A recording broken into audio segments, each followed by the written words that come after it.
할렐루야. 오늘 성령 하나님께서 우리 가운데 함께 계시는 줄로 믿습니다. 오늘 본문의 열처녀의 이 비유는요, 예수님께서 오늘 우리들에게 재림의 때가 더디다고 느끼지만 확실히 그날은 오기에 준비하고 있으라라는 것이 오늘 말씀의 핵심이에요. 핵심.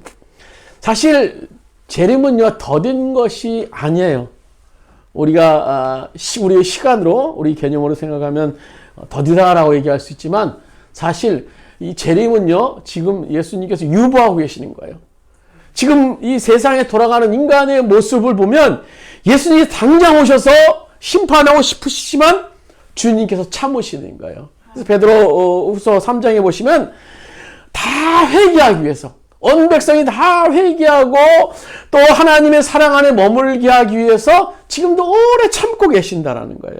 그래서 우리가 그 사실을 우리가 이 땅에 살면서 명심해야 되는 겁니다. 그러나 분명한 때가 되면 신랑 되신 예수님께서는 재림하실 것이니까 우리가 그날을 사모하는 가운데 지혜로운 오늘 다섯처녀와 같이 등불을 밝히며 예비하고 있어야 될 것입니다. 개인의 종말도, 미래의 종말도, 이 인류의 종말도 그렇게 멀리 있는 것 같지는 않아요. 오늘 보면 우리가 25장은요, 24장부터, 마태복음 24장부터 이어지는 말씀이죠. 그래서 24장은 우리가 종말장이라고 말하는데요. 거기 마지막 때에 돼야 될 일에 대해서 예수님께서 아주 소상히 기록하고 계시죠. 그래서 오늘 초보에 보시면 마태복음 24장 3절에 보면 이렇게 말씀해 주고 계세요. 예수께서 감람산 위에 앉으셨을 때 제자들이 조용히 와서 이르되 우리에게 이르소서 어느 때 이런 일이 있겠사오며 또 주의 임하심과 세상의 끝에 무슨 징조가 있으리라. 예수께서 대답하여 이르시되 사람의 미혹을 받지 않도록 주의하라. 많은 사람들이 내 이름으로 와서 이르되 나는 그리스도라 하여 많은 사람을 미혹하리라. 난리와 난리 소문을 듣겠나이다. 듣겠으나 너희는 삼가 두려워하지 말라. 이런 일이 일어나 있어야 돼. 아직 끝이 아니라 민족이 민족을, 나라가 나라를 대적하며 일어나겠고 곳곳에 기근과 지진이 있으리니 이 모든 것은 재난의 시작이니라. 오늘 우리가 이 마태복음 24장 3절의 말씀부터 시작하는 이 말씀을 우리가 보면요, 지금 이 땅에 돌아가는 형세과 너무너무나 흡사한 거예요. 마지막 때가 가까우니 지금 어느 시대 때보다도 이단과 사이비 종교가 자기가 예수라고 그래요. 나는 재림 예수, 나는 재림 예수. 수없이 많은 이단들이 지금 펼쳐져 있어요. 또 오늘 성경에 보신 그대로 난리와 난리, 우리가 얼마나 큰 난리를 겪었습니까? 코로나19로 인해서 온 세상이 난리와 난리를 겪었어요. 난리와 난리, 소문, 또 민족이 민족을, 나라와 나라. 지금 곳곳에서 뭐 러시아, 소련하고 뭐 우크라이나, 뭐 또 이스라엘과 뭐 팔레스타인, 곳곳에서 수없이 많은 곳에서 지금 전쟁이 일어나고 있습니다. 또 기근과 지진은 얼마나 지금 심각한 상태에 이르고 있는지 몰라요. 그러니까 지금 우리가 이 세상에 보면요, 정말 말세 중에서 지말, 끝자락에 지금 온 것이 지금 세상의 모습인 것 같아요. 그래서 예수님께서 말세의 징조에 대해서 말씀하시는 중에 가장 중요한 결론을 제자들에게 마태복음 24장 44절에 말씀해 주고 계시죠. 우리 한번 같이 한번 돌아보십시오. 주보에 있는 말씀입니다. 마태복음 24장 44절입니다. 이러므로 너희도 준비하고 있으라. 생각하지 않은 때에 인자가 오리라. 이러므로 너희도 준비하고 있으라. 생각하지 않은 때에 인자가 오리라. 라고 오늘 성경은 말씀해 주고 있어요. 예수님이 이 말씀 후에 두 종류의 종에 대해서 말씀을 하시고 바로 비유로 오늘 말씀을 하시는 거예요. 오늘 주님께서 점점 때가 찬 마지막 그때를 향해서 달려가고 있는 우리를, 이게 오늘 열처녀의 비유를 통해서 주시고자 하는 메시지가 뭔가, 오늘 이 시대에 우리에게 주시고자 하는 메시지가 뭔가를 우리가 오늘 생각해 봐야 돼요. 첫 번째로는요, 등불보다 기름이라는 겁니다. 등불보다 기름.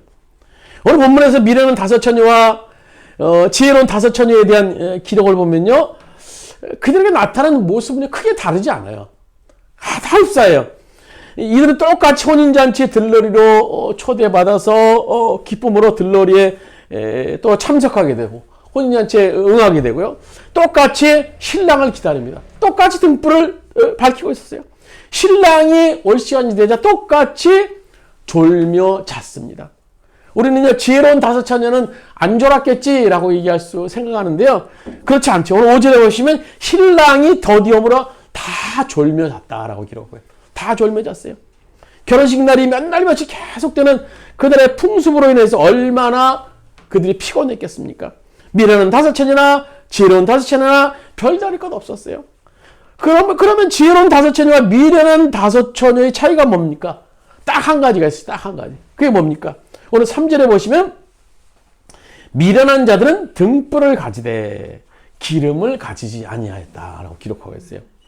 그들의 차이는요, 등불에 사용되는 기름, 그것을 준비했느냐 안 준비했느냐의 차이였던 겁니다. 그럼 이 기름이 뭘 의미하는 겁니까? 오늘 본문에서 이 기름이라는 것은요, 등불을 밝히는 어떤 기초, 근원적인 요소가 될 수 있죠. 그렇다면 우리가 신앙의 외형적인 모습을 등불이라고 할 때 우리의 신앙을 불타게 하는 것, 그 근원은 뭡니까? 그 근원은 뭐가 되겠습니까? 그것은 우리 안에 내재하시는 성령님이에요. 성령님.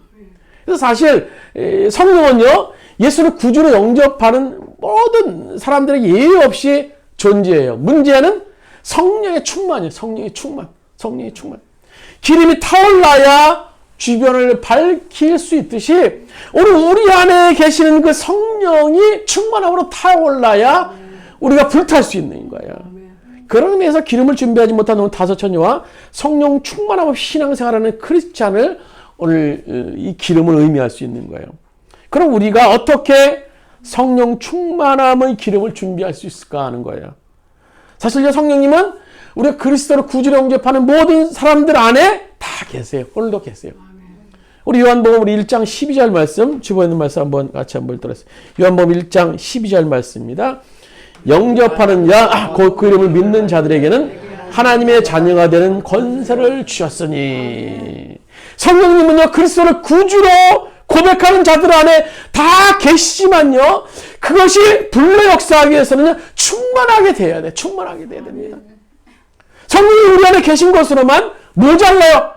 그것으로 우리가 신앙생활을 할 수 없어요. 그것으로 우리가 신앙생활을 지칠 수밖에 없습니다.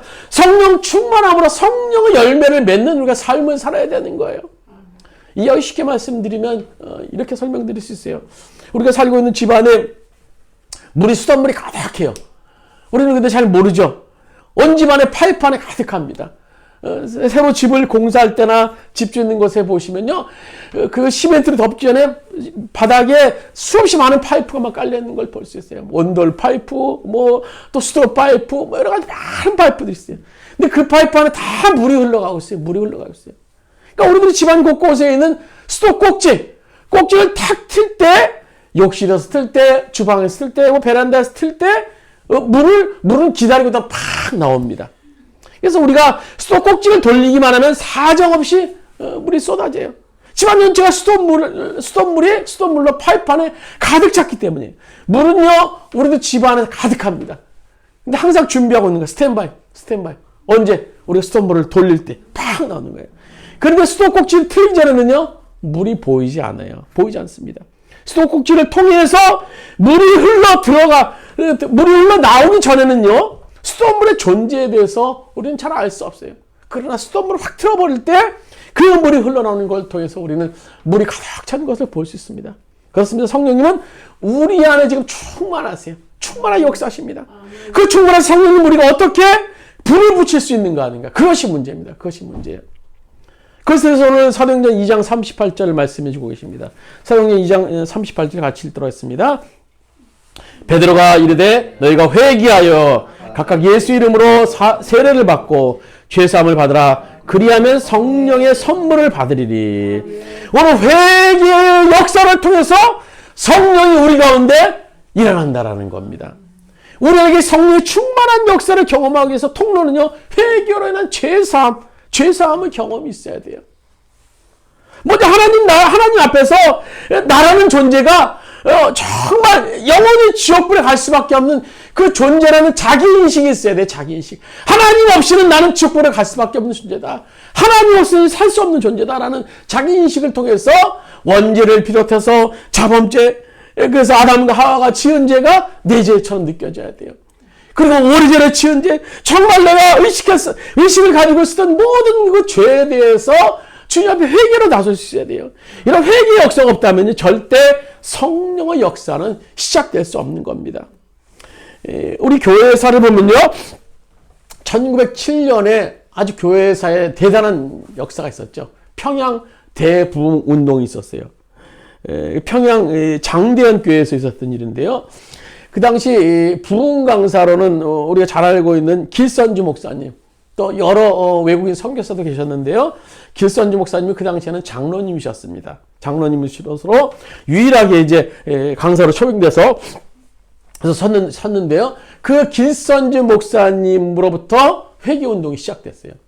그 당시 부흥회가 한 15일 정도 열렸다고 합니다. 뭐 지금처럼 며칠 열리는 게 아니라 거의 반달을 부흥회를 열렸어요. 뭐 13, 14까지 밍숭밍숭하게 흐르다가 14일째 길선주 목사님께서 이제 강사로 올라오셨습니다. 그리고 그분이 제가 올라가셔서 하시는 말씀이 저는 아간입니다 라고 선포를 했어요.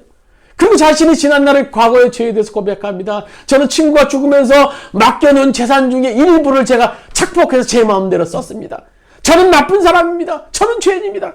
고백하면서 통해자복하면서 고백하기 시작했어요.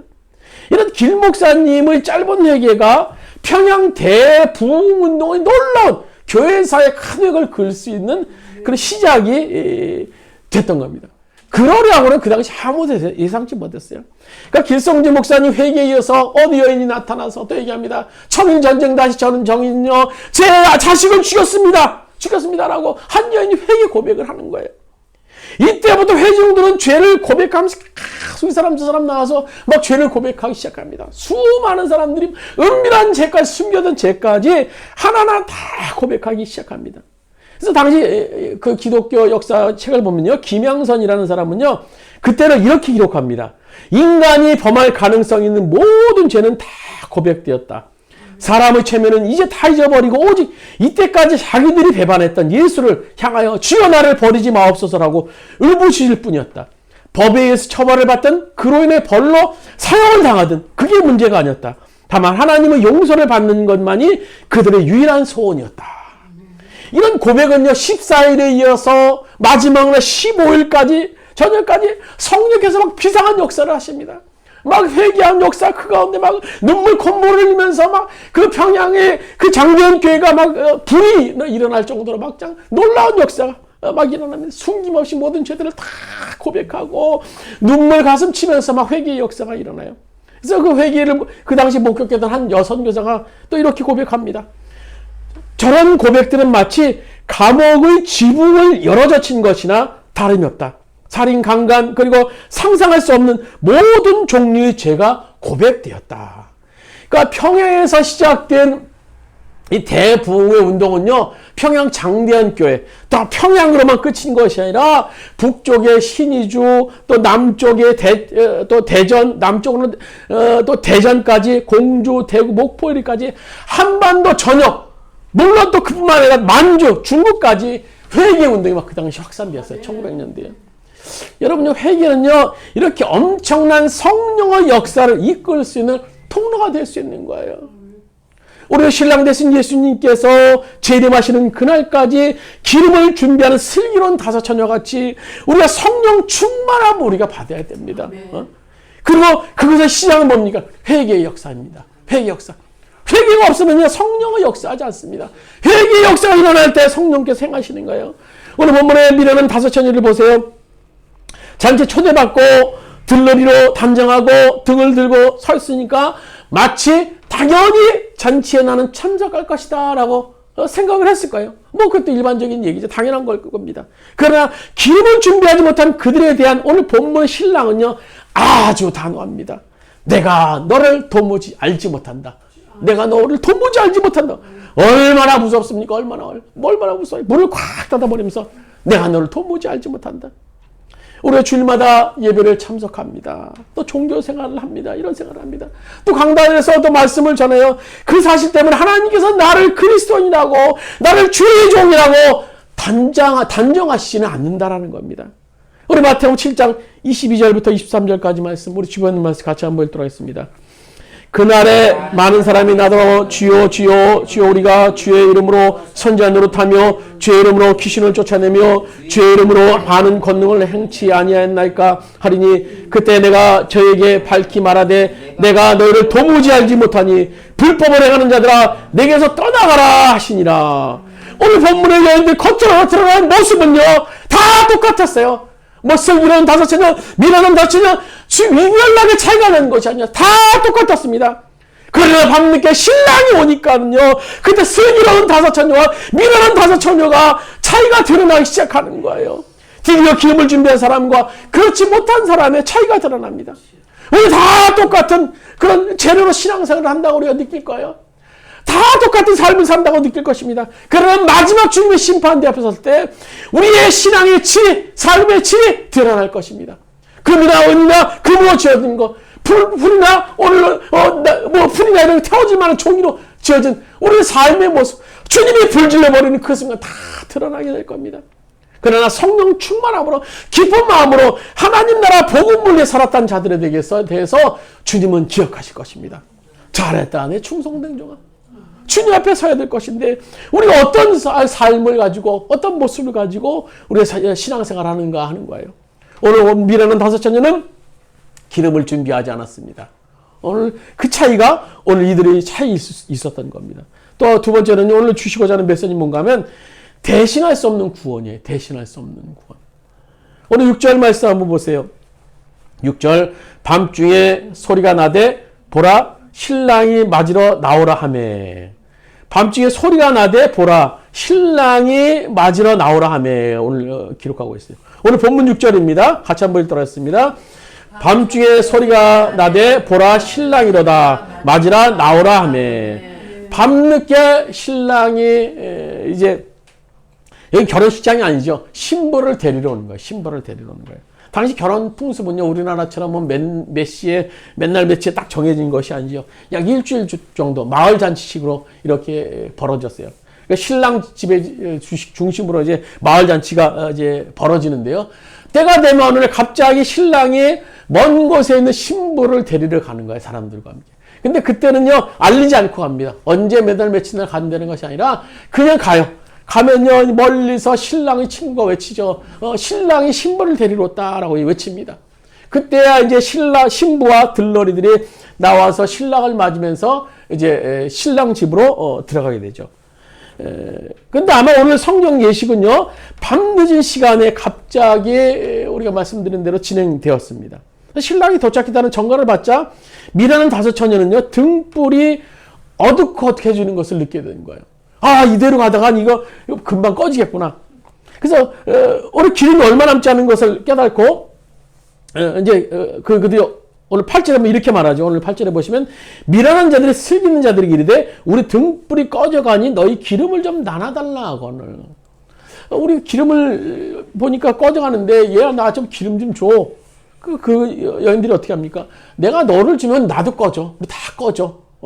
그래서 이 어리석은 다섯 처녀의 이 부탁에 우리 지혜로운 다섯 처녀는 이제 거절을 합니다. 얼른 보면 지혜로운 다섯 처녀가 뭐 인색하다라고 생각할 수도 있지만요. 그러나 이 비유에 주님께서 우리들에게 말씀하시고자 하는 것은 바로 그거예요. 구원이란 빌릴 수 없다라는 겁니다. 구원은 빌릴 수 없어요. 구원은 빌릴 수 없어요. 안 믿는 분들이나 좀 믿음이 약한 분들과 이렇게 얘기를 하다 보면요. 열심히 설명하시는 게 아유 우리 아이들은요 열심히 교회 다녀요. 열심히 교회해요. 우리 부인은요 새벽 기도고 뭐 열심히 나가서 기도해요. 열심히 해. 그러니까 이런 일들이 마치 자신에게 해당되는 것처럼 이야기하는 분들이 종종 계시더라고요. 시카고 무디 신학의 총장이었던 조지 스위팅이라는 이제 박사님 이런 말을 했어요. 하나님에게는 자녀만 있지 손자가 없다. 이 말이 무슨 말인가 하면요. 우리가 사람과의 관계를 기준으로 말하면 제가 하나님을 아버지라고 부르면요. 우리 자식들은 하나님 할아버지라고 할머니라고 불러야 되는 것이 맞는 거예요. 그렇지만요. 뭐 제 자녀들이나 저나 하나님을 아버지라고 불러요. 왜 그런지 아십니까? 우리는 하나님과 1대1의 관계. 그 사이에 누구도 끼울 수 없어요. 뭐 물론 우리가 뭐 부모의 권유나 뭐 주변의 사람들의 권유를 해서 우리 신앙을 더 올릴 수 있고 뭐 예수를 믿게 하는 동기가 어떻게 될 수 있을지 모르지만 우리 한 사람 한 사람과의 결정적인 건요 하나님과의 관계는요 개인적인 1대1의 관계. 내가 예수 그리스도에 대한 고백을 통해서 성령 충만 받고 하나님의 자녀가 되는 그 길밖에 없는 거예요. 내가 믿으니까, 내 자녀들이 믿으니까 내가 자연히 하나님의 자녀다. 그런 것은 아니죠. 신앙은요, 개인적으로 오늘 예수 그리스도를 나의 구주로, 나의 주님으로 고백하는 사실이 없이는요, 우리 어머니 때문에, 우리 내 아내 때문에, 우리 식구들 때문에, 내 남편 때문에, 나 믿고 다 예수 믿으니까, 나도 가끔 일주일에 한 번씩 교회 출석하고 믿으니까, 나도 구원받겠지라고 생각하면요, 그것은 큰 착각입니다. 구원은요, 누구도 대신할 수 없어요. 나와 하나님과의 관계에서 1대1로 이루어지는 거예요. 중요한 것은요, 오늘 내가, 내 자신이 하나님을 만났는가 하는 거예요. 내 자신이 정말 성령으로 거듭난 경험이 있는가? 그것이에요. 내 자신이 예수 그리스도의 십자가 앞에 무릎 꿇고 예수님을 나의 주, 나의 하나님으로 고백한 적이 있으셔야 돼요. 나의 하나님과의 관계 1대1의 관계는요. 그거는요, 너무나 엄청나게 무서운 사실입니다. 뭐 사랑의 주님이 뭐 받아주시겠지 않아요. 오늘 성경에도 보세요. 아주 매몰차게 거절하는 오늘 신랑의 모습을 보세요. 또 신부 친구들에게 기름 달라고 할 때 거절하지 않습니까? 내 것도 모자란데 내가 어떻게 널 걸 주겠느냐? 오늘 우리가 구원의 문제는요, 하나님과 우리와의 관계, 1대1의 관계, 누구도 대신할 수 없는 겁니다. 내 자신이 주님 앞에 무릎 꿇고 고백하고 성령을 경험하고 성령 충만한 삶의 모습이 있을 때만이 우리의 구원의 반열에 오를 수 있는 거예요. 여러분, 우리의 구원은요, 누구도 대신할 수 없습니다. 내가 안 믿으면요, 믿어도 성령 충만함으로 이끌림을 받지 못한다면요, 우리의 고린지 지점인 하늘나라의 잔치에 참여할 수 없을 겁니다. 그것이 오늘 미라는 다섯 처녀의 비극이자 오늘 우리의 비극이 될 수도 있는 거예요. 마지막으로 오늘 이 여인의 오늘 이 슬기로운 처녀들의 이 비유를 통해서 주님께서 우리들에게 주시고자 하는 메시지는요, 아직은 기회가 있다라는 겁니다. 아직은 기회가. 10절 말씀 우리 한번 같이 한번 10절입니다. 그들이 살아간 사이에 신랑이 오므로 준비하였던 자들은 함께 혼인잔치에 들어가고 문은 닫힌지라. 잃어버린 기회는요, 다시 오지 않습니다. 혼인잔치의 문이 닫힙니다. 오늘 한 번 닫히면 다시 올 수 없어요. 그래서 오늘 분명히 성경은 말씀해 주고 계십니다. 범사에 기회가 있습니다. 물론 신랑이 오기 전에 어리석은 처녀들도 기름을 살 수 있는 기회가 얼마든지 있었을 거예요. 그런데 그 기회를 놓쳐버리고 말았어요. 언제나 기름을 살 수 있는 것이라는 사실이 어떻게 보면요, 이 미련한 처녀로 하여금 게으르도록 만들었는지 몰라요. 우리 구원의 기회가 언제나 우리 있다고 생각합니다. 언제나 열심히 내가 주님을 믿을 수 있겠지. 언제나 열심히 하나님 나라를 위해서 헌신할 수 있겠지. 언제나 내가 이웃을 사랑할 수 있겠지. 언제나 내가 다른 사람들에게 감사하는 마음을 표출할 수 있겠지. 그러나 삶의 기회가 언제나 우리에게 주어지는 것은 아니에요. 어느 한순간 내 인생의 기회의 문이 차가닥 아주 닫혀버리는 그때가 있어요. 그래서 성경은 우리들이 이렇게 말하죠. 오늘 고린도서 6장 2절에 보면 보라 지금은 은혜 받을 만한 때요. 보라 지금은 구원의 날이로다. 또 이사야 55장 1절에 보면 너희 목마른 자들아 물러나오라. 돈 없는 자도 오라. 너희가 와서 사 먹되 돈 없이 값없이 와서 포도주와 젖을 사라. 지금이 바로 그런 때예요, 여러분. 지금 바로 그런 때예요. 지금은 살 수 있습니다, 여러분. 지금 살 수 있는 때예요. 지금은 풍성한 때입니다, 여러분. 여러분이 누리고 있는 상황은 풍성한 때예요. 지금은 성령 시대예요. 성령이 우리 안에 충만하게 역사할 수 있는 그런 시대입니다. 지금이 바로 하나님의 영광스러운 구원의 잔치에 참여할 수 있는 때예요, 때. 지금은 얼마든지 우리에게 놓여있는 그런 때입니다. 지금은 때예요. 풍성한 때입니다. 그러나 내일은 우리의 시간이 아닐 수 있어요. 기회의 문은 닫힙니다. 닫힌 다음에 후회해도 소용이 없어요. 우리가 지금 100년 만년을 우리가 살 것 같아요. 100년 만년 살 것 같아요. 인생이요, 참 빠르죠. 참 빨라요. 한 해가 저물어갈 때쯤, 뭐 가을이 접어들고 12월달쯤 접어들면 매번 느끼는 게, 인생이 참 빠르다. 인생이 빠르다. 뭐 어릴 때 느끼는 나이의 시간에 대한 개념, 뭐 이제 중년, 노년에 대해서 시간이 참 빠르다라는 것이 인생의 결론일 거예요. 그리고 지금 뛰고 있는 우리 심장이 나 너무나 힘들어. 좀 쉬고 싶다. 멈추는 그 순간 하나님 앞에 가는 거예요. 죽음과 삶이 그리 멀리 있는 것 같지 않아요? 오늘 지금 내가 용서받을 수 있는 기회예요. 아직도 기회는 있어요. 지금 우리가 예배 드릴 수 있는 기회, 사랑할 수 있는 기회, 주님을 찬양할 수 있는 기회, 주님의 은혜를 사모할 수 있는 기회가 지금이에요. 지금. 우리가 아직은요, 신랑이 오시지 않았어요. 신랑이 오지 않았어요. 그 사실을 우리가 정말 감사해야 되는 거예요. 정말 기뻐해야 되는 거예요. 밤중 어쩌다 깨어보니까 기름이 달아서 없어지고 있어요. 불이 희미해지고 있어요. 바닥에 보입니다. 안 됐구나. 이제는 내가 기름을 다시 넣어야지 생각하는 사람에 있어서 신랑이 아직 오지 않았다는 사실은 얼마나 은혜스럽고 얼마나 다행스러운 일인지 몰라요. 그런데 밤중에 어쩌다가 한번 깨어나는 그런 일도 없이 그냥 마냥 졸다가 가는 사람이 있어요. 그렇게 되면 먼저 얼마나 안타깝습니까? 그렇게 먼저 간 사람들이 지금 들려오는 소리가 있어요. 껄껄. 잘 믿을 걸. 주님 잘 믿을 걸. 이렇게 찌고 뜨거운 유황불에 올 줄. 내가 누구한테 사랑을 좀 베풀 걸. 누구에게 감사할 걸. 껄껄. 오늘 거지 나사로를 향한 부자의 외침이 바로 그거 아닙니까? 오늘 우리 누가복음 16장 28절 우리 주보님 말씀 같이 한번 읽도록습니다. 나는 형제가 5이나 있습니다. 제발 나사로가 가서 그들에게 경고하여 그들만 고통받는 이곳에 오지 않게 하여 주십시오. 오늘 부자 나사로가 거지에게 얘기하는 거예요. 우리 형제만큼은, 내 자식만큼은, 우리 형제만큼은 이곳에 오지 않게 해 주시옵소서. 오늘 지옥의 현장에서 외치는 이 부자의 외침 기억합시다. 잃어버린 기회는 다시 돌아오지 않습니다. 그래서 우리는 지금 준비해야 돼요. 준비해야 되는 겁니다.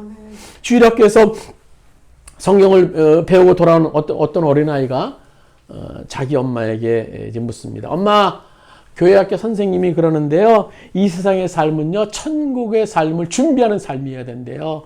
엄마가 너무 기특해서 아유 맞아 아유 맞고 맞지. 그때 이제 어린아이가 또 엄마에게 다시 물어요. 엄마 작년에는 미국에 가시고 또 올해는 또 이제 금년에는 유럽에 가시는데 다른 나라 가실 때는 그렇게 여행 열심히 막 준비하시고 밤새 막 휴대폰 보고 뭐 하시면서 왜 천국 여행 갈 준비는 왜 안 하세요? 여러분 왜 준비하시지 않습니까? 왜 준비하지 않으세요? 인생의 가장 진지한 여행, 육체를 버리고 떠나는 이 마지막 여행에서 주님 만날 준비를 왜 하지 않으십니까? 다행히 지금은 주님께 허락하신 기회가 있어요. 우리에게 놓여진 기회가 있어요. 이게 놓여진 시간들이 있어요. 놓여진 그 기회 동안 준비하셔서 오늘 슬기로운 5처녀같이 준비하셔서 오늘 주님을 기쁨으로 맞이할 수 있는, 신랑 대신 주님을 기쁨으로 맞이할 수 있는 오늘 여러분 되시기를 주님의 이름으로 축원드립니다. 우리 잠시 기도드리겠습니다. 주님 우리 삶 가운데 함께하여 주시옵소서. 우리 가운데 함께하여 주시옵소서. 오늘 미련한 5처녀, 슬기로운 5처녀를 통해서 오늘 우리가 이 땅에서 무엇을 해야 될 것인가, 마지막 때를 바라보는 이 상황 속에서 우리가 무엇을 해야 될 것인가 깨닫게 해주시니 감사합니다. 영원히 살 수 없는 이 땅에서의 삶, 우리가 너무나 많은 미련을 두지 않게 하여 주시고 우리가 영원히 거해야 될 그 하늘나라, 그 나라를 위해서 준비하는 삶. 그래서 주님이 오셨을 때, 신랑 대신 주님이 오셨을 때, 주님 감사합니다. 주님 어서 오시옵소서. 맞이할 수 있는 오늘 그래서 우리가 준비하는 우리들의 삶이 될 수 있도록 성령께서 인도하시고 역사하여 주시옵소서. 이제는 우리 주 예수 그리스도의 은혜와 하나님 아버지의 무한하신 사랑하심과 교회에서 성령님의 감화 감동 내 교통하시는 은총이 오늘 우리 삶의 순간순간 놓이는 시간, 우리가 놓이는 모든 것 가운데 오늘 주님의 영광을 나타내며 주님의 나라를 위해서 했으며 주님 앞에 섰을 때 잘해서 칭찬받기 원하는 우리 모든 주원의 성도들 머리 위에, 그의 사업장과 직장에, 이 땅의 민족에, 이 땅의 모든 교회 위에 이제부터 언제까지 함께 하시기를 간절히 축원하옵나이다. 아멘.